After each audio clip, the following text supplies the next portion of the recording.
Melihat bahwa binatang roh tingkat dewa akan menemukannya, dengan tergesa-gesa, Qin Yichen mengirim teleportasi langsung ke klon lainnya. Pemulihan kekuatan imannya lambat, dan itu adalah keputusan Qin Yichen untuk meninggalkan tiruannya di sini pada awalnya, karena Qin Yichen merasa ada sesuatu yang tidak beres pada saat itu. Nah sekarang, saya berteleportasi ke sini dan langsung dilacak oleh binatang roh tingkat dewa bumi. Begitu dia menggertakkan giginya, Qin Yichen langsung berteleportasi kembali ke lokasi kuil penguasa cahaya. Saat suara di sekitarnya tiba-tiba memasuki telinganya, Qin Yichen menghela nafas panjang, dan seluruh tubuhnya tampak basah oleh air. Terengah-engah, Qin Yichen merasa seolah-olah tubuhnya telah dilubangi. Saat berikutnya, kekuatan iman yang tak terhitung jumlahnya mengalir ke dalam tubuh, membuat kelelahan Qin Yichen hilang seketika. Pada saat ini, Qin Yichen merasakan suara samar dari binatang roh tingkat dewa bumi. Tuan Cahaya, aku ingin membunuh manusia ini, tolong aku. Qin Yichen menghela nafas panjang. Oke, aku akan datang nanti. Setelah Qin Yichen selesai mengatakan ini, dia langsung menggunakan kekuatan iman untuk membersihkan dirinya sepenuhnya. Dia meraih nafas yang ditinggalkan oleh binatang roh tingkat dewa bumi di tubuhnya. Rubah tua ini. Qin Yichen menggertakkan giginya. Dia sangat berhati-hati pada waktu itu. Tetapi sayangnya, perbedaan kekuatan antara kedua belah pihak terlalu besar. Qin Yichen tidak menyadarinya sama sekali. Dan setelah itu dia mengambil hal-hal seperti itu untuk berlarian di uji coba. Jika bukan karena penemuan awal kali ini, saya khawatir saya masih akan digunakan sebagai penembak. Pikirkan saja, saya baru saja mengatakan bahwa saya ingin menghancurkan penghalang, dan spirit Beastwine tingkat dewa bumi segera mengatur jembatan seperti itu, jelas dengan motif tersembunyi. Qin Yichen menggelengkan kepalanya dengan ringan, membuang pikiran-pikiran yang mengganggu ini dari benaknya, dan kemudian melihat keluar. Saat berikutnya, Qin Yichen bodoh. Avatarnya sedang bernegosiasi dengan utusan ilahi dari Mahkamah Agung Ilahi di aula. Dan dia tiba-tiba muncul. Dan untuk sementara, dua Qin Yichen membuat semua orang terlihat sedikit bingung. Qin Yichen terbatuk ringan, dan klon itu langsung mengirim informasi dari semua orang yang hadir ke pikiran Qin Yichen.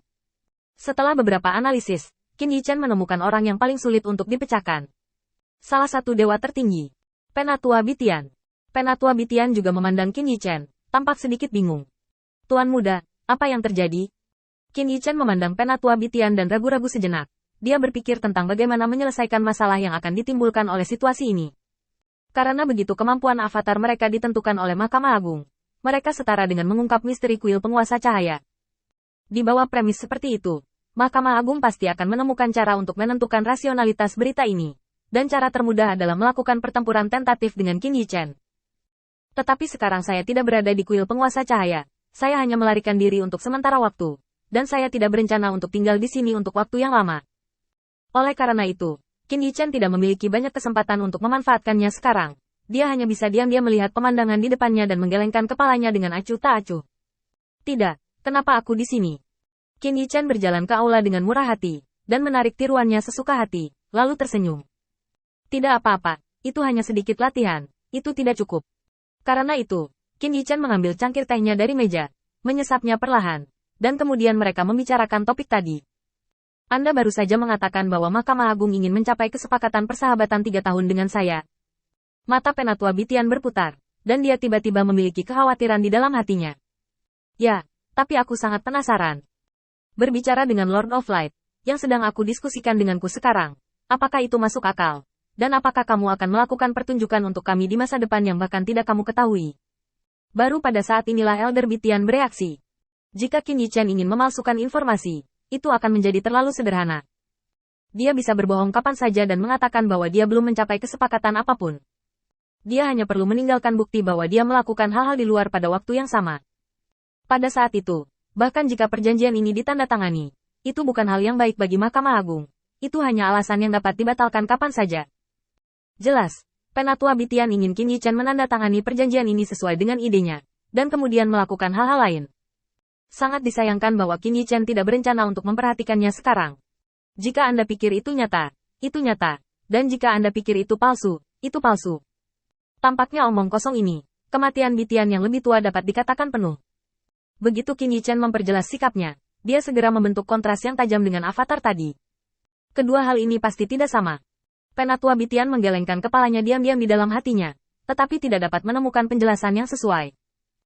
Dari semua latihan dalam kognisinya, tidak ada latihan seperti itu. Bahkan jika ilusi dibiarkan, itu hanya sama dalam penampilan.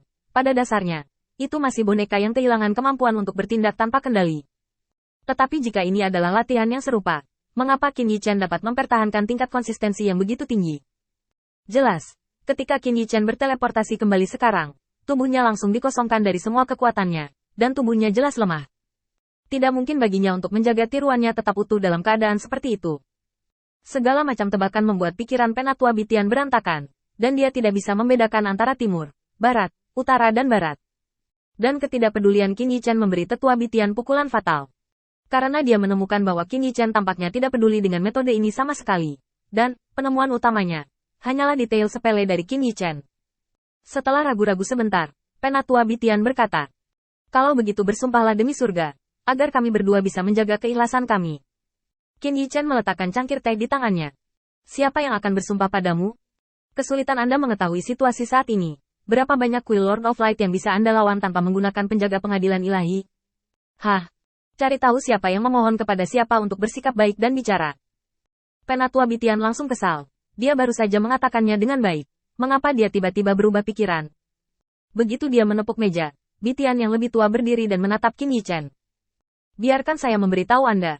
Kuil Tuan Cahaya Anda memiliki beberapa ukuran. Tetapi saya memiliki 50 penjaga pengadilan ilahi. 2 di antaranya. Hanya perlu 2 untuk menghancurkan Anda." Qin Yichen menatap kosong. "Oh, kalau begitu kamu pergi." Setelah berbicara, Qin Yichen bangkit dan meninggalkan aula. Sikap arogan seperti itu membuat Penatua Bitian sangat kesal.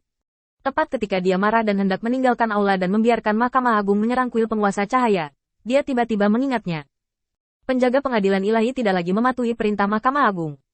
Bahkan hari ini, mereka datang untuk mencapai penyelesaian karena utusan dewa yang menjebak kuil utama di pinggiran sudah cukup kendur untuk membimbing orang-orang yang lewat. Setelah insiden Huo Tu Xingyu, penjaga pengadilan dewa tidak akan menyerang kuil penguasa cahaya untuk waktu yang lama.